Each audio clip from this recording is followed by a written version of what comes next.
సుమన్ టీవీలో మీ personal and business promotions కోసం కింది నెంబర్కి కాంటాక్ట్ చేయండి.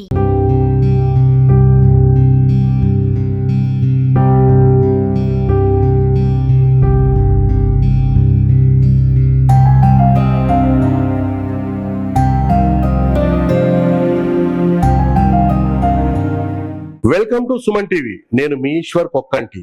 ప్రార్థించే పెదవుల కన్నా సాయం చేసే చేతులే మిన్న అన్న మాటలు ఆ యువకుడులు స్ఫూర్తిని రగిలించాయి. సాయం చేసే చేతులన్నీ ఏకమై హెల్పింగ్ మైండ్ సొసైటీగా ఏర్పడ్డాయి.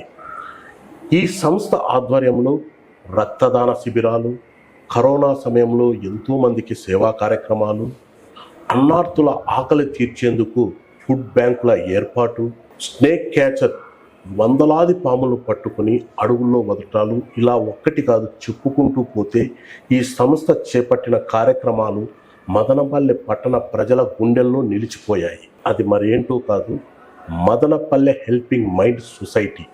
ప్రస్తుతం ఆ సొసైటీకి చెందిన సభ్యులు అబూబకర్ గారు మనతో పాటు ఉన్నారు. ఆయన అడిగి మరిన్ని విషయాలు తెలుసుకుందాం. నమస్తే అబూబకర్ గారు. బాగున్నాను, ఎలా ఉన్నారు? ఓకే అబూబకర్ గారు, ఇంటర్వ్యూలోకి పోయే ముందు మీ కుటుంబ నేపథ్యం, మీది ఏ ఊరు, ఎక్కడి నుంచి వచ్చారు, ఏం చదివారు, బ్రీఫ్ గా చెప్పండి. మాది తంబాలపల్లి నియోజకవర్గము, పెద్దమండ మండలము, కలిచర్ల గ్రామంలో పుట్టాను నేను. మా తల్లిదండ్రులకి ముగ్గురు సంతానము. మా అన్న మహమ్మద్ ఖుద్దూస్, నా తమ్ముడు హయాతుల్ అమీన్, నేను మధ్యపోని. తర్వాత కలిచర్ల నుంచి మదనపల్లికి మేము 2003లో వచ్చేసినాం అనమాట. తర్వాత ఇక్కడ మదనపల్లి కృష్ణానగర్ స్కూల్లో 4th క్లాస్ నుంచి 7th వరకు అక్కడ చదివాను. మళ్ళా 8th నుంచి 10th వరకు జెడ్పీ హై స్కూల్. మళ్ళీ తర్వాత ఇంటర్ మదనపల్లి బెసెంట్ దివ్య జ్ఞాన కళాశాల, బిటి కళాశాల, డిగ్రీ విశ్వం డిగ్రీ కళాశాలలో చదివాను. ఎంబీఏ వచ్చింది గోల్డెన్ వ్యాలీలో కంప్లీట్ చేశాను. అవి చదువుకుంటూనే ఏమరా అంటే ఒక 4th క్లాస్ నుంచే మదనపల్లిలో మొదటిగా నా చిన్న ఒక సంపాదన కోసం ఏమనంటే ఇంట్లో భారం కాకూడదని, మా నాన్న చిరు వ్యాపారి, మా అమ్మ జ్ఞానోదయ హై స్కూల్లో ఆయాగా వెళ్తారు. సో ఇంట్లో వాళ్ళకి భారం కాకూడదు అని నేను చదువుకుంటూ ఏదో ఒకటి చేయాలని చెప్పి దాదాపు 9 సంవత్సరాలు కంటిన్యూగా పేపర్ బాయ్గా పనిచేసినాను మదనపల్లిలో. మొదటగా ఆంధ్రజ్యోతి, తర్వాత ఈనాడు, తర్వాత సాక్షి, వార్త, ఇలా పలు పేపర్స్ బాయ్స్గా చేసినాను. తర్వాత వచ్చేమంటే ఈ 9 ఏళ్ళ ప్రయాణంలోనే ఏమంటే వేసవి కాలంలో అనమాట టమోటా మార్కెట్లో రైటర్గా పనిచేసినాను. షణ్ముగ ప్రియసిని ఆర్కెస్ట్రాలో సౌండ్ ఆపరేటరు, ప్లస్ ఆ బొమ్మ వేసుకొని డ్యాన్స్ వేసేది, అది చేసినాను కరుణాకర్ సార్ దగ్గర. దాని తర్వాత ఏమంటే మళ్ళీ ఈ చీరలకి రంగులు వేస్తారు, పట్టు చీరలకి మా మిత్రుడు నవాజ్ అని ఉంటాడు నిరుటారపల్లో, అతని దగ్గర నేను అతని సహాయంతో అక్కడ పని చేసినాను. దాని తర్వాత అల్యూమినియం ఈ గ్లేజింగ్ పనులు చేసినాను. మళ్ళీ కార్పెంటర్ హెల్పర్గా వెళ్ళినాను. ఇట్లా మళ్ళా మదనపల్లి రామన్న దగ్గర అప్పుడు ఐడియా బాగుంది, ఐడియా కార్డ్స్ ఆ రూట్ ఇచ్చేస్తారు అనమాట. ఆ రూట్ ఐడియా కార్డ్స్ బ్యాగ్లో వేసుకుని లేదన్నా. మళ్ళీ దాని తర్వాత ఐడియాలో డేటా ఎంట్రీ ఆపరేటర్ కూడా చేసిన తప్పులేదులేండి అన్న, కష్టపడటంలో తప్పేం లేదు అన్న. ఇప్పుడు ఒకటి అబూబకర్ గారు, మీరు కింది స్థాయి నుంచి వచ్చారు, మీకు కష్టాలు నష్టాలు అన్నీ తెలుసు. ఈ హెల్పింగ్ మైండ్ సొసైటీ ఏర్పాటు చేయాలని మీ ఆలోచన ఎవరిది, ఎవరికి కలిగింది, ఎప్పుడు ప్రారంభించారు దీన్ని? ఇది 2013లో ఏమన్నా నాకు బ్లడ్ గ్రూప్ తెలుసు, బీటికాయలో గ్రూపింగ్ చేసినారు, బ్లడ్ గ్రూపింగ్. అప్పుడు ఏమన్నా నా బ్లడ్ గ్రూప్ తెలుసుకునేసినాను. ఇంకా మళ్ళీ ఇంకోటి ఏమన్నా నాకు బ్లడ్ గురించి ఏం అవగాహన లేదు, అసలు ఏం రక్తం ఏమి, ఎవరికి అవసరాలు ఉంటాయి ఏమని. 2013లో మొదటిసారి నేను బాలాజీ హాస్పిటల్లో ఒక అబ్రాడ్కి వెళ్ళాల. ఆ పేషెంట్ కి బ్లడ్ ఇవ్వడంతో ఏమనంటే దాదాపు వారం రోజులు వాళ్ళు పాజిటివ్ రక్తం కోసం ఎదురు చూస్తున్నారు. వారం రోజులు అంటే ఆశామాషి విషయం కాదు. బ్లడ్ ఇచ్చేసి బయట వచ్చేసిన తర్వాత వాళ్ళు ఫ్రూట్స్ గ్రీట్స్ ఏదో తీసుకుని వచ్చేసి ఇంకా కనిపించే దేవుళ్ళలాగా వాళ్ళు బిహేవ్ చేసినారు. అంటే దాంట్లో నాకు సాటిస్ఫాక్షన్ దొరికేసింది. అసలు ఏమిది బ్లడ్ ఇంత ఉందా, ఇంత రిక్వైర్మెంట్ ఉందా ఏమని చెప్పింది. అప్పుడు ఏం చేసినట్టే మా చుట్టుపక్కల ఉండే నా మిత్రులు ఇంకా 5 మంది ఉన్నారు, వాళ్ళతో కూడా సంప్రదించి బ్లడ్ డొనేషన్ మన రిక్వైర్మెంట్. ఈ 11 ఏళ్ళు హెల్పింగ్ మైండ్ స్టార్ట్ చేస్తే మదనపల్లిలో ఇప్పటి వరకు రక్తం కొరత వచ్చి ఒక్క ప్రాణం కూడా పోలేదంటే హెల్పింగ్ మైండ్ సభ్యుల కృషి, మదనపల్లిలో రక్తదానం చేసినటువంటి సభ్యుల అందరి కృషి వల్ల. 2013లో మొదటిగా ఒక ఆలోచన మనం ఏదో అవును ఈ రక్తదానం చేస్తానే నేను లిస్ట్ అవుట్ చేసుకుంటూ వచ్చేసిన. నాకు ఎవరైనా కనపండి, నీకు రేపు పొద్దున్నే బ్లడ్ కావాలంటే నేను అరేంజ్ చేస్తాను, నువ్వు ఇస్తావు. ఇట్లా లిస్ట్ అవుట్ చేసుకుంటా 2013లో కేవలం రక్తదానం మాత్రమే ఉన్నాయి. 2014 వచ్చేసరికి ఏమంటే పుస్తకాల పంపిణీ, Hmm. పేద విద్యార్థులు ఎవరైతే గవర్నమెంట్ స్కూల్లో ఉంటారో వాళ్ళకి వచ్చిన బుక్స్ డిస్ట్రిబ్యూషన్, ఇట్లా ఒక్కో ప్రోగ్రామ్ అంటే ఇప్పుడు మీరు హెల్పింగ్ మైండ్స్ ప్రారంభించిన తర్వాత మీకు ఎంతమంది ఫ్రెండ్స్ సపోర్ట్ ఇచ్చారు? అప్పుడు 5 మంది నాకు సపోర్ట్ ఇచ్చారు. మీరు 5 మందితో కలిపి హెల్పింగ్ మైండ్ సొసైటీని ఏర్పాటు చేశారు. నాతో కలిపి 6 మంది. 6 నేను మంది. మొదటగా ఉండి తర్వాత 5 మంది అన్నారు నా మిత్రులు నాతో కలిపి. ఓకే, ఇప్పుడు మీరు మొట్టమొదటగా ఈ బ్లడ్ డొనేషన్ క్యాంపులు ఏర్పాటు చేశారు హెల్పింగ్ మైండ్ సొసైటీ. అవును. ఎన్ని క్యాంపులు ఏర్పాటు చేసింటారు? ఎంత రక్తం సేకరించింటారు? దాదాపు ఈ 11 ఏళ్ల ప్రయాణంలో 25,000 మంది రక్తదానం చేసినారు హెల్పింగ్ మైండ్ సొసైటీ ద్వారా. 25,000 మంది ఆంధ్ర, కర్ణాటక, మహారాష్ట్ర ఈ 3 రాష్ట్రాల్లో. ఇంకోటి ఏమంటే ఒక్క మదనపల్లికి హెల్పింగ్ మైండ్ సేవలు పరిమితం కావాలని మేము అనుకోవాలి. సెకండ్ గా తంబాలపల్లి బ్రాంచ్ స్టార్ట్ చేసినాం, అక్కడ ఇన్ఛార్జీలు పెట్టేసినాం.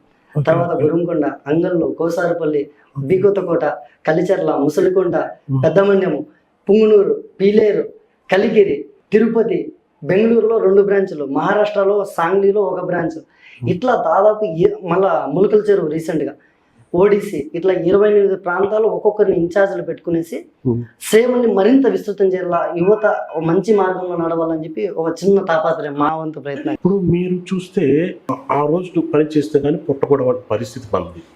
ఇప్పుడు ఈ సంస్థ నడపాలంటే కొంచెం ఫైనాన్షియల్ గా కూడా హెల్పింగ్ కావాలి. దీనికి సాయం చేసే వాళ్ళు ఎవరన్నా ఉన్నారండి? దీనికి వచ్చింది 2 కమిట్మెంట్లు. హెల్పింగ్ మైండ్స్ స్టార్ట్ చేస్తానే మేము 2 కమిట్మెంట్లు ఎత్తుకున్నాం.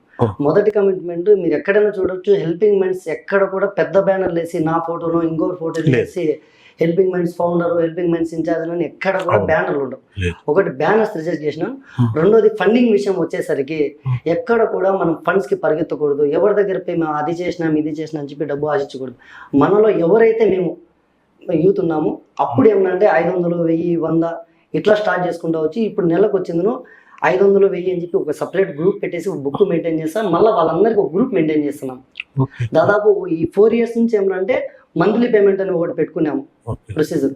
మళ్ళీ ఇంకోటి ఏమన్నా 51 వాట్సాప్ గ్రూప్లు ఉన్నాయి మనకి హెల్పింగ్ మైండ్స్. దాంట్లో ఏమన్నా ఏదైతే మనం ప్రోగ్రామ్ చేస్తున్నామో అప్పటికప్పుడు గ్రూప్ లో మెన్షన్ చేస్తాం, ఈ రోజు ఈ ప్రోగ్రామ్ చేస్తాం, ఎవరెవరు సహకరిస్తారు, సో వాళ్ళ పేర్లు ఎవరు ఎంత ఇచ్చినారు, మళ్ళీ మేము ఇంత దీన్ని ఖర్చు చేసినామని చెప్పి దాంట్లో మళ్ళీ ఈ టీలవి, పెట్రోల్వి, బ్యానర్లవి దాంట్లో ఖర్చు ఉండదు. అదంతా మా ఇండివిజువల్. ఎంతమంది ఉంటారండి హెల్పింగ్ మైండ్ సొసైటీ సభ్యులు? ఇప్పుడు మొత్తం వచ్చింది 25,000 మంది రక్తదానం చేస్తే 18,000 మంది ఉన్నారు హెల్పింగ్ మైండ్ సభ్యులంతా. 5 మందితో ప్రారంభించిన సంస్థ ఈ రోజు 18,000 మంది. 18,000 మంది. Very good, very good. 28 ప్రాంతాల్లో. Okay okay okay. రక్తదానం సేకరించారు, ఎంతో మంది ప్రాణాలు కాపాడారు. ఆ విషయం పట్టణ ప్రజలకు అందరికీ తెలుసు. కానీ కరోనా సమయంలో కరోనా ప్రపంచాన్ని అతలాకుతలం చేసింది. ఆ కరోనా సోకిన వ్యక్తులని కుటుంబ సభ్యులు ఒకవేళ బై ఛాన్స్ చనిపోతే అతన్ని చూసేందుకు కూడా కుటుంబ సభ్యులు దగ్గరకు పోయేదానికి హడలిపోతా అన్నారు. అటువంటి సమయంలో హెల్పింగ్ మైండ్ సంస్థ ముందరకు వచ్చి చాలా మంది దహన క్రియలు చేసింది. ఒకసారి దాని వివరాలు చెప్తారండి? కరోనా పేరిటనే ఆ మహమ్మారి ప్రపంచాన్ని అందరినీ అతలాకుతలం చేసింది, జీవితాలు నాశనం చేసింది. ఈ సందర్భంలో మేము చేస్తున్న సేవా కార్యక్రమాలు అన్ని పక్కన పెడితే మా జీవితంలో గొప్పగా చెప్పుకునేది పూర్వజన్మ సుకృతంగా మా తల్లిదండ్రులు అందరూ గర్వించదగ్గ విషయం ఏమంటే కరోనా మృతదేహాల అంత్యక్రియలు. అప్పుడు ఏమనంటే మేము కల్లారా చూడగా సొంత బంధువులు కన్న కొడుకులు ఆస్తి పంపకాలకు వస్తారు, కానీ ఆ సమయంలో చనిపోతే దగ్గర రాలేదు. దాదాపు ఒక 20-30 మృతదేహాలు వచ్చింది, పురుగులు పట్టేసినాయి కరోనా సోకి. ఎవరు వాళ్ళని వదిలేసి 2-3 రోజులు వదిలేసి ఇళ్లలో. మేము చేస్తున్న సేవా కార్యక్రమాలు ఈ గ్యాప్ లో ఏమైందంటే అప్పుడు టీవీలో ఎక్కువగా ఒక 20-30 మృతదేహాలను ఎత్తుకొని పోయింది ఒకే గుంతలో పూర్తి చేస్తాను. మాకు ఆలోచన కలిగింది, ఒకటి కోవిడ్ నిబంధనలు పాటించాల, రెండోది ప్రజలకు అవగాహన చేయాలి. కరోనా మృతదేహం నుంచి చనిపోతే 6 గంటల తర్వాత వైరస్ అనేది సోకదు. ఈ ఒక చిన్న అవగాహన కూడా మేము తీసుకుని వెళ్తా. కోవిడ్ నిబంధనలు పాటిస్తూ, మూడోది అతి పెద్దది, పుట్టుక ఎలా ఉన్నా కూడా మరణం అనేది చాలా గొప్పగా ఉండాలి. ఆ చివరి మధ్యని చాలా గొప్పగా చేయాలా, అనాథలుగా వదలకూడదు, ఆత్మ బంధువులుగా మేము ఉన్నామని చెప్పింది. దాదాపు 54 మంది హెల్పింగ్ మైండ్స్ కుటుంబ సభ్యులు ఆ 2 ఏళ్ళు కరోనా మొదటి వేవ్లో, సెకండ్ వేవ్లో 917 కరోనా మృతదేహాల అంత్యక్రియలు వారి వారి మత సాంప్రదాయంగా నిర్వహించినాం. దీంట్లో ఏమంటే నా ఒక్కరిదే కాదు, ఆ టైంలో ఆ సందర్భంలో వాళ్ళ తల్లిదండ్రులు కూడా ఎవరైతే ఈ 54 మంది టీం సభ్యులు ఉన్నారో వీళ్ళందరూ ఉండడం వల్ల సాధ్యమైంది. మీకు అప్పుడు ప్రభుత్వం నుంచి ఏమైనా సహకారం అందిందని? ఎందుకంటే వాళ్ళను అంత్యక్రియలు చేసేటప్పుడు ఫుల్ సెక్యూరిటీ డ్రెస్సు దాని సెటప్ అంతా కావాలి. అప్పుడు ప్రభుత్వం నుంచి మీకు ఏ విధంగా సహకారం ఉండేది? లేదు, మాకు ఎటువంటి సహకారం లేదు. మదనపల్లిలో ఉన్నటువంటి డిఎస్పీ గారు, ఎంఆర్ఓ గారు, సబ్ కలెక్టర్ గారు మాకు ఎక్కడన్నా మేము వెళ్తాన్నా కూడా మాకు ఆపకుండా మాకు ఎక్కడ ఇబ్బంది కలిగించుకున్నా అదే సహకారము. అదే ప్రభుత్వం అంటే అధికారులు. వాళ్ళు మిమ్మల్ని ఆపకుండా మిమ్మల్ని ఇప్పుడు కరోనా సమయంలో ప్రతి ఒక్కరిని రిస్ట్రిక్షన్స్ ఉంటాయి, ఎవరిని పంపరు. మిమ్మల్ని పంపుతున్నారంటే అదే సహకారం. డిఎస్పీ సార్ గారు, సబ్ కలెక్టర్ మేడం గారు, అదేవిధంగా ఆర్డీఓ అందరూ కూడా మాకు సహకారం అందించినారు. ఆ టైంలో మాకు ఇబ్బంది లేదు. రెండోది ఏమంటే మదనపల్లి నుంచి మొట్టమొదటి స్టేట్మెంట్, మొట్టమొదటి కరోనా కేసు చేసింది కూడా హెల్పింగ్ మైండ్స్. మీకు ఆ విషయంలో ప్రస్తుత ముఖ్యమంత్రి నారా చంద్రబాబు నాయుడు కూడా అభినందనలు. సెకండ్ వేవ్ లో వచ్చేటప్పుడు మాకు చాలా ఆనందం ఏమంటే అప్పట్లో మాజీ ముఖ్యమంత్రి వర్యులు, ఇప్పుడు ప్రస్తుతం ఆంధ్రప్రదేశ్ ముఖ్యమంత్రి వర్యులు నారా చంద్రబాబు నాయుడు గారు మాకు ప్రశంసా పత్రం అందజేయడం నిజంగా మా అందరికి చాలా చాలా ఆనందం అనిపించింది. పూర్తిగా మాకు ఇంకా చేయాలా, ఇంకా ఏదో చేయాలని చెప్పి మాలో కూడా తపన కలిగింది. ఓకే, ఇప్పుడు మీరు చిన్నప్పటి నుంచి ఆకలిని భరిస్తూ పెరిగారు, ఆకలితో పెరిగారు. ఇటువంటి ఆకలితో పెరిగే వాళ్ళకి ఫుడ్ బ్యాంకులు ఏర్పాటు చేసి వాళ్ళ ఆకలి తీర్చాలన్న ఆలోచన ఎలా కలిగింది మీకు? 2014-15 కాలంలో ఏమంటే ఎక్కువ ఫంక్షన్స్ లో ఫుడ్ మిగిలిపోయేది. ప్రతి మెతుకు ఆకలి పేగుకు అందాలని చెప్పి ఒక నిర్ణయం తీసుకున్నాం.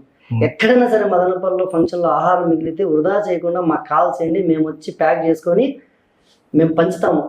ఎవరైతే అన్నార్థులు, నిరుపేదలు, అభాగ్యులు ఉన్నారో, నిరాశ్రయులు ఉన్నారో వాళ్ళకి పంచుతామని చెప్పి నిర్ణయం తీసుకున్నాం. తర్వాత పుల్వామా అమరవీరుల జ్ఞాపకార్థము మదనపల్లి ఆర్టీసీ బస్టాండ్ వారి సహకారంతో అక్కడ ఏమంటే అక్కడ వాళ్ళు మాకు ప్లేస్ పెట్టడానికి అనుమతి ఇచ్చారు. అక్కడ మా మిత్రుడు దాదం చైతన్య గారి సహకారంతో అక్కడ ఫుడ్ బ్యాంక్ ఏర్పాటు చేసినాం. అక్కడ ఏమంటే 24 గంటలు ఎవరైనా సరే అన్నం పెట్టొచ్చు, ఆకులు ఉన్న వాళ్ళు తీసుకొని తినొచ్చు. దాని తర్వాత రాటకొండ శ్రావ్య గారి సహకారంతో ఇంకో ఫుడ్ బ్యాంక్ ని గురంకొండలో కూడా మరో ఫుడ్ బ్యాంక్, 2 ఫుడ్ బ్యాంక్ గురంకొండలో వచ్చిందిను. అక్కడ ముఖద్దర్ అని చెప్పి వాళ్ళ ఆప్టికల్ షాప్ ఉంది, వాళ్ళే ప్లేస్ చేసుకుని కరెంట్ చార్జెస్ వాళ్ళే చేసుకుని అక్కడ వాళ్ళు రన్ చేస్తున్నారు. ఇక్కడ మదనపల్లిలో 24 గంటలు ఫుడ్ బ్యాంక్ అవైలబుల్ ఉంటుంది. ఇంకా మాకు ప్రోగ్రామ్స్ పెరిగే కొద్ది ఏమంటే మేము వెళ్ళి ప్యాక్ చేసుకుని 2-3 అవర్స్ టైం అయిపోతుంది. సో దానికి చేస్తానంటే వాళ్ళకి ఎవరైతే మీ ఇళ్ళలో మిగులుతుందో ఆహారం అది వృధా చేయకుండా మీరు ఎక్కడికి వెళ్తే కన్నా ఎక్కడెక్కడి నుంచో దూర ప్రాంతాల నుంచి ప్రయాణికులు వస్తుంటారు, ఆకలి ఎవరికి ఇది కాదు. సో అభాగ్యులు ఉంటారు, నిరుపేదలు ఉంటారు, వాళ్ళు తీసుకొని తింటారని చెప్పి ఫుడ్ బ్యాంక్ ఏర్పాటు ఇప్పుడు కూడా కంటిన్యూ జరుగుతుంది. 4 ఏళ్ళ నుంచి ఫుడ్ బ్యాంక్ సేవలు ఉన్నాయి. వాళ్ళ ఆకలి తీరుతున్నందుకు మాకు చాలా ఆనందంగా ఉంది. ఎందుకంటే మనిషి ఆకలి కోసమే పరిగెడతారు. ఆకలి అన్నం కోసం పనిచేసి ఎవరైనా జంతువు ఉన్నారంటే అది మనిషి మాత్రమే. ఎవరు పని చేసేది, ఎవరు చేసేది కూడా అన్నం కోసమే. కానీ ఆ అన్నం దొరకని వాళ్ళు కూడా చాలా మంది ఉన్నారు. అటువంటి వారికి మీరు ఇటువంటి ఫుడ్ బ్యాంకులు ఏర్పాటు చేసి అన్నం అందించడం నిజంగా అభినందనీయం. Thank you. ఓకే, ఇప్పుడు మీకు పాములు పట్టేది ముందు నుంచి పట్టేటోళ్ళ, లేకపోతే ఈ హెల్పింగ్ మైండ్ వచ్చిన తర్వాత పాములు పట్టడం నేర్చుకున్నారా? లేదు, దీని గురించి చెప్పుకోవాలంటే మొదటగా మా హెల్పింగ్ మైండ్స్ సభ్యుడు నా తమ్ముడు జైనుల్లా ఏమంటే చిన్నప్పటి నుంచి ఈ మూగజీవాలపైన ఎక్కువ వ్యాపకం అనమాట. అతను పాములు పడతా అని చెప్పి నాకు తెలియగానే అబ్బాయికి నేను మాట్లాడి ఎట్లా ఏమంటే నాకు తెలుసు అన్న, నేను చేస్తానంటే. ఎందుకంటే డైరింగ్ డేషింగ్ నేను కళ్ళ ముందర మనం ఎక్కడెక్కడ యూట్యూబ్ లో అక్కడ చూస్తాను, నా కళ్ళ ముందర చూసిన హెల్పింగ్ మైండ్స్ సభ్యుడు ఎందుకంటే జైనుల్లా గారు. ఇప్పుడు మామూలుగా మన పక్క నాగుపాములు ఎక్కువ, నాగుపాములు, తర్వాత కట్లపాము, రక్తపింజరి, ఈ 3 వెరీ డేంజరస్. కానీ మీరు వాటిని అలవోకగా పట్టుకుంటారు. అంటే ఎటువంటి తర్ఫీదు లేకుండా అలవోకగా పట్టుకోవటం చాలా ప్రమాదకరం. ఓకే, మీరు ఆ పాములను పట్టుకొని వాటిని అతి జాగ్రత్తగా బంధించి వాటిని తిరిగి అడుగుల్లో వదులుతారు. ఏమి అట్లా తర్ఫీదు తీసుకొని పొందారా, లేకపోతే జనరల్ గానే మీకు? జైన్ కి చిన్నప్పటి నుంచి అలవాటు ఉండింది. జైన్ ఎప్పుడైతే జాబ్ ఈ పర్పస్ ఉండడం వల్ల ఏమంటే నేను చూడంగా నేను నేర్చుకునేసిన అనమాట. ఇక్కడ ఏమైందంటే జరిగిపోతూ ఉల్లిరి పాములు ఉంటే జోబులో వేసుకొని వచ్చేస్తాను నేను. ఇంకా ఏమనంటే ఈ స్నేక్ రెస్క్యూ చేస్తానే వాటిపైన జాగ్రత్తలు అవగాహన, పాము కాటు. ఇంకోటి ఏమంటే కలికిరి జేఎన్టీ, కలికిరి సిఆర్పిఎఫ్ వాళ్ళకి అతి పెద్ద స్నేక్ షో చేసింది. స్నేక్ బైట్ ప్రివెన్షన్ తో పాటు అవగాహన కూడా చేసినాం. ఇప్పుడు ఏమంటే మదనపల్లిలో సమస్య ఎక్కువ ఉంది కాబట్టి, అంటే గత 3 ఏళ్ల క్రితం దాదాపు 7,000 కుటుంబాలకు మేము సహాయం చేసినాం. అంటే ఆ పాముల్ని ఎక్కడైతే వస్తాయో రెస్క్యూ చేసి ఇక్కడ ముదివేడు కానీ లేదంటే ఇట్లా కర్ణాటక బార్డర్లో వదిలేసేవాళ్ళం. పెట్రోల్ డబ్బులు కూడా మేము ఎక్కడ తీసుకోలేదు. ఇంకోటి ఏమంటే ఎవరైనా ఇచ్చాకోసే 10 మందికి అన్నం పెట్టండి అని చెప్పేసి గవర్నమెంట్ పనులు. ఇప్పుడు ఏం చెప్తున్నాము అంటే ఈ సమస్య ఎక్కువ ఉంది కాబట్టి ఎవరైనా ఉత్సాహంగా ఉండే వాళ్ళకి ఉచితంగా ట్రైనింగ్ ఇస్తామని చెప్పి పాములు పట్టే దాంట్లో. అవును, ఎందుకంటే మదనపల్లిలో ఎక్కడ పాము కనపడినా కూడా వెంటనే హెల్పింగ్ మైండ్స్ ఫోన్ వస్తుంది. అవును అవును. ఇంతవరకు ఎన్ని వేల పాములు రెస్క్యూ చేసి? ఇప్పుడు దాదాపు 7,000 పాములు రెస్క్యూ చేసినామన్నా. అది రెస్క్యూ చేసి అడవి ప్రాంతాల్లో వదిలేం. అంటే ఇట్లా ప్రజలకి ఇట్లా పాములు కూడా సంరక్షణ ఇస్తున్నాం. ఎప్పుడైతే మన జైనుల గారు బెంగళూరులో జాబ్ కి సెటిల్ అయినారో అప్పటి నుంచి ఏమంటే 6 months నుంచి హోల్డ్ ఉంది. ఇప్పుడు మేము ట్రైనింగ్ కి ఇన్వైట్ చేస్తాం అనమాట. వాళ్ళ దీంట్లో ఇది టెక్నిక్ తో కూడుకుంది.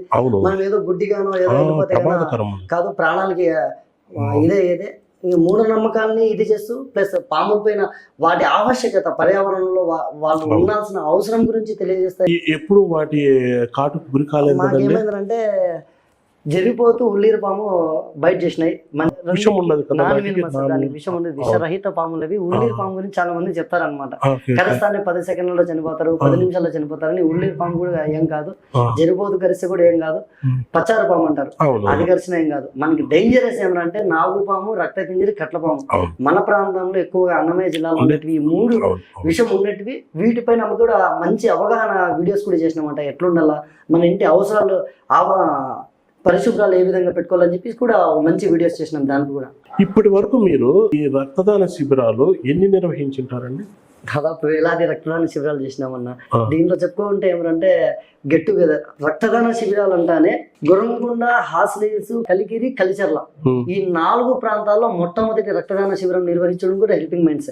రెండోది ఏమంటే హాస్లేస్ లో గెట్ టుగెదర్ క్యాంప్ లో బ్లడ్ క్యాంప్ మా హెల్పింగ్ మైండ్స్ సభ్యురాలు సుగుణ గారు అక్కడ లీడ్ చేసినారు. మళ్ళీ రెండోది వచ్చింది వివాహ వేడుకల్లో రక్తదాన శిబిరాలు నేను ఇచ్చినాం. ఇదే కాకుండా గొప్పగా నేను చెప్పుకునేది, ఇప్పటికి నేను 43 సార్లు రక్తదానం చేసిన. 43 టైమ్స్ ఎవ్రీ 3 months. 2013 నుంచి ఎవ్రీ 3 times నేను బ్లడ్ ఇస్తున్నాను. ఇంకోటి ఏమంటే గత సంవత్సరం నాకు మ్యారేజ్ అయింది. నా పెళ్లిలో ఇంకా జనాల్లో మార్పు రావాలా అని చెప్పింది. నేను బ్లడ్ ఇచ్చి నాతో పాటు 52 మంది హెల్పింగ్ మైండ్స్ సభ్యులు రక్తదానం చేసినారు. అది వివాహ వేడుకలో వరుడు రక్తదానం చేయడం అంటే ఆశావాసి విషయం కాదు. ఈ పక్క బంధువులు నొప్పించాలా, ఈ పక్క బంధువులు నొప్పించాలా, వచ్చేవాళ్ళు అయ్యో ఏంది ఇది పెళ్లి జరిగే టైంలో అని చెప్పేసి ఎన్నెన్నో ఉంటాయి. కానీ ఏమంటే నా భార్య సైడ్ నుంచి ఎటువంటి ఇబ్బందులు రాలేదు, బ్రహ్మాండంగా జరిగింది. అదొక ఆదర్శవంతమైన వివాహం చెప్పుకోవచ్చు. ఇప్పుడు మనం అనుకున్నవి కాక హెల్పింగ్ మైండ్స్ ఆధ్వర్యంలో ఇతర చేపట్టిన సేవా కార్యక్రమాలు అంటే ఏం చెప్తారు? ప్రతి చలికాలంలో నిరాశ్రయాలకు దుప్పట్లు పంపిణీ చేస్తున్నాం చలికాలంలో. ఇంకోటి వేసవి కాలంలో మనుషులకే కాదు మూగజీవాలకు కూడా ఉండాలని చెప్పేది మనకి చుట్టుపక్కల ఉన్న అటవీ ప్రాంతాల్లో ఉన్నటువంటి వానరులకి ఏమనంటే ఫ్రూట్స్ ప్లస్ నీటి ఆహార 2 సదుపాయాలు అంటే సిమెంట్ తొట్లు ఏర్పాటు చేసినాం. ప్లస్ ఎవ్రీ సమ్మర్ ఆ మంత్ అంతా వాళ్ళకి రెగ్యులర్గా మనము ఫుడ్ అండ్ వాటర్ ప్రొవైడ్ చేస్తుంటాం. ఇదే కాకుండా రాష్ట్ర వ్యాప్తంగా తీసుకునే నిర్ణయం ఏమంటే క్యాన్సర్ బాధితుల మొహాల్లో చిరునవ్వు చిందించడానికి హెయిర్ డొనేషన్ మొదలు పెట్టినాం. దాంట్లో గొప్పగా ఏమంటే 59 మంది హెయిర్ డొనేషన్ చేసినారు. అది చాలా ఆనందదాయక విషయం. ఇంకోటి ఏమంటే మన మదనపల్లి చుట్టుపక్కల ప్రాంతాల్లో ఎవరైనా సరే క్యాన్సర్ బాధితులు ఉంటే వారికి ఉచితంగా విగ్గులు అందిస్తాం. విగ్గులు వచ్చింది మనకి హైదరాబాద్ నుంచి హోప్ ఫర్ లైఫ్ హిమజక్క ద్వారా నుంచి వస్తాయంటే అది హ్యాండ్ మేడ్ అనమాట. ఇప్పటికి మదనపల్లి 3కి ఇచ్చినాం. వారి వివరాలు కూడా చాలా గోప్యంగా ఉంచినాం. ఇది పక్కన పెట్టేస్తాను ఏమంటే మహిళలు, అమ్మాయిలు వాళ్ళ గురించి ఆలోచించాలా, వాళ్ళ గౌరవించాలా అని చెప్పి నేను నిర్ణయం తీసుకొని పీరియడ్స్ అంటే అంటరానితనం కాదు అమ్మతనం అని చెప్పి గొప్ప నినాదాన్ని అందరికీ రగిలిస్తూ ఏమంటే ఎప్పుడైతే ఈ నెలసరి విషయంలో మారుమూల ప్రాంతాల్లో ఉన్న వారికి చాలా మందికి అవగాహన లేదనమాట. ఈ ప్యాడ్స్ ఎలా వాడాలా అసలు ఏమి అని చెప్పి తెలియదు. ఇంకోటి ఈ బట్ట చీర వాడుతూ అంటారు. అప్పుడు ఏమంటే ఈ క్యాన్సర్ వచ్చే అవకాశాలు ఉంటాయి. వీటిపైన అవగాహన చేయాలని చెప్పి నేను ఏం చేసినామంటే మదనపల్లి ఉమెన్స్ డిగ్రీ కాలేజ్లో రీసెంట్గా మదనపల్లి బీటీ కళాశాలలో 2 ప్యాడ్ బ్యాంక్స్ ఉంచినాం. ఎందుకంటే పల్లె ప్రాంతాల నుంచి ఎక్కువ మంది అమ్మాయిలు ఇక్కడికి వస్తారు. ప్యాడ్ బ్యాంక్ కాలేజెస్ ఎందుకంటే అమ్మాయిలు టీచర్లు ఉంటారు. అది చెప్పి వచ్చేది కాదు. ఆ అమ్మతనం దాని గురించి మాట్లాడాలా అని చెప్పి నేను ఏమనంటే ప్యాడ్ బ్యాంక్ పెట్టేసి దానిపైన ఆరోగ్య సూత్రాలు ప్లస్ తీసుకోవాల్సిన జాగ్రత్తలు విత్ కొటేషన్స్ సహా మనము 2 ప్యాడ్ బ్యాంక్స్ కూడా రన్ చేపిస్తున్నాం present. Very good. Okay Abubakar గారు, ఇప్పుడు హెల్పింగ్ మైండ్ సొసైటీ ద్వారా ఇప్పటి వరకు ఎన్నో సేవా కార్యక్రమాలు చేపట్టారు. కానీ హిందూ ముస్లింల ఐక్యతను మీరు ప్రతిబింబిస్తూ హెల్పింగ్ మైండ్స్ ద్వారా కూడా కొన్ని కార్యక్రమాలు చేపట్టారు. కాస్త ఆ వివరాలు చెప్తారా మీరు? అంటే మనం ఇక్కడ చూసుకుంటే ఏమంటే అన్న, హిందువుల పండుగలు హిందువులు చేసుకుంటారు, ముస్లిమ్స్ పండుగలు ముస్లిమ్స్ చేసుకుంటారు. కానీ హిందువుల పండుగలకి ఎక్కువగా ముస్లిమ్స్ వస్తుంటారు. కానీ మన మదనపల్లి ఏమంటే హిందూ ముస్లిమ్స్ ఇద్దరు కలిసి పండుగలు జరుపుకుంటారు. అది చాలా గర్వించదగ్గ ఆనందదాయక విషయం. మదనపల్లి మత సామరస్యానికి ప్రతీక. అవును. ఇక్కడ ఏమనంటే దీనిపైన ఏదో ఒకటి చేయాలని ఒక ఆలోచన కలిగి ఏమనంటే మనం చూసారంటాం, మన చుట్టుపక్కల ఫ్రెండ్స్ చూసుకుంటే కన్నా హిందూస్ ముస్లిమ్స్ వీళ్ళు ఎక్కువగా ఉంటారు. దీనికి రిలేటెడ్ గా ఏమనంటే సేవా కార్యక్రమాలతో పాటు ఆధ్యాత్మికతను పెంచాలి. ఇదేమనంటే మాకు అందరూ ఒకటే అని అది దాంట్లో ఏంటంటే నాకు ముఖ్యంగా కడప అమీన్పేట దగ్గర మా గురువు గారు, ఇప్పుడు ఆరిఫుల్లా గురువు గారు, వారి యొక్క ఇదనమాట మత సామరస్యానికి. దానికి హెల్పింగ్ మైండ్స్ నుంచి ఏమనంటే ప్రతి సంవత్సరం ఆనవాయితీగా పవిత్ర అయ్యప్ప మాల ధారణ చేసినటువంటి అయ్యప్ప స్వాములకు హిందూ ముస్లిం క్రిస్టియన్ సోదరులు ఆ భజన ఆ పూజ చాలా పవిత్రంగా వాళ్ళకి భిక్ష అన్నదాన వితరణ ప్రతి సంవత్సరం ఆనవాయితీగా చేస్తున్నాం హెల్పింగ్ మైండ్ సొసైటీ ద్వారా. రెండోది ఏమంటే ఇంకా వినాయక చవితి విఘ్నాలను తొలగించే మొదటి పూజలు అందుకునే గణనాథుడు. అప్పుడు ఏమంటే వాతావరణాన్ని కూడా దృష్టిలో ఉంచుకొని దాంతో పాటు మత సామరస్యాన్ని సోదర భావాన్ని కూడా నింపాలని చెప్పి దాదాపు 9 ఏళ్ల నుండి ఏమంటే ప్రతి సంవత్సరము ప్రజలకి ఒక మట్టి వినాయకుని ప్రతిమ, దాంతో పాటు ఒక చెట్టును కూడా మేము ఉచితంగా ప్రజలకి ఇస్తున్నాం. దాదాపు 500 నుంచి 600 మట్టి వినాయకులు మొక్కలు, ఒక చెట్టు, ఒక వినాయకుని ఇస్తూనే మెసేజ్ ఏం చెప్తానంటే ఈ మట్టి బొమ్మని వినాయకుని ప్రతిమని ఎక్కడంటే ఎక్కడ నిమజ్జనం చేయదండి, మేము ఇచ్చే పూల కుండీలోనే నిమజ్జనం చేస్తే ఆ నిమజ్జనం అయిన తర్వాత సంరక్షిస్తారు.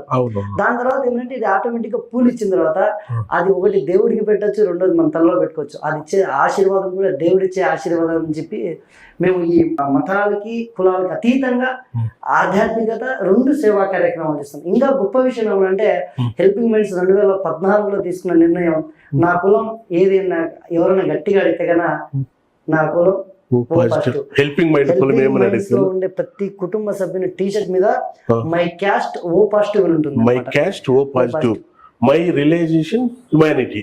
ఇక్కడ ఏమంటే కులం ఉంది, మతం ఎక్కడ అంటే మానవత్వమే మా మతం. వెరీ గుడ్ అండి. ఆ ముగ్గురి అంటే మదర్ తెరెసా, అబ్దుల్ కలాం, వివేకానంద ఈ ముగ్గురిగా స్ఫూర్తిగా తీసుకొని మానవత్వాన్ని మామతంగా రక్తవర్గమే మా కులంగా సేవలు ముందుకు తీసుకుని వెళ్తున్నారు.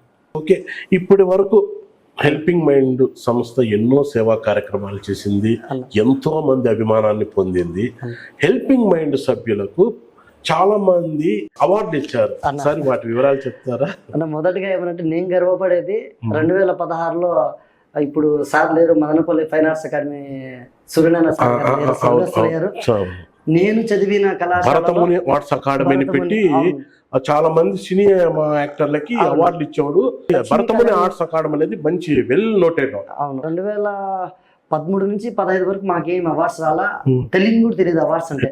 2016లో మొదటిసారి సార్ ఫోన్ చేసి మీ ప్రొఫైల్ పంపించండి అని చెప్పి నేను చదివిన బీటీ కళాశాలలో బెసెంట్ హాల్లో మొదటి సేవారత్న అవార్డు తీసుకోవడము నాకు ఇప్పుడు చెమటలు కొట్టేసిన స్టేజ్ పైన.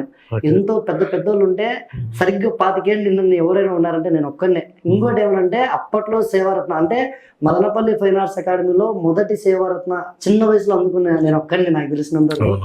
తర్వాత mother India of Madanapalle, corona warrior, Chhatrapati, ధార్మిక సేవా పురస్కార్, సావిత్రిబాయి ఫులే ఇది, ప్లస్ చంద్రబాబు నాయుడు గారి నుంచి ప్రశంసా పత్రము, కనకరత్న అవార్డు, ప్లస్ వచ్చింది national awards, mother Teresa national award వచ్చింది. తర్వాత రీసెంట్గా భారత సేవారత్న అవార్డు.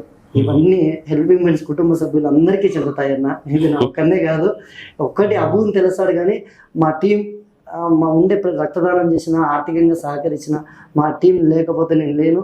వాళ్ళందరి సహకారమే వాళ్ళందరికీ చెందుతాయి. ఇది అందరిది కృషి.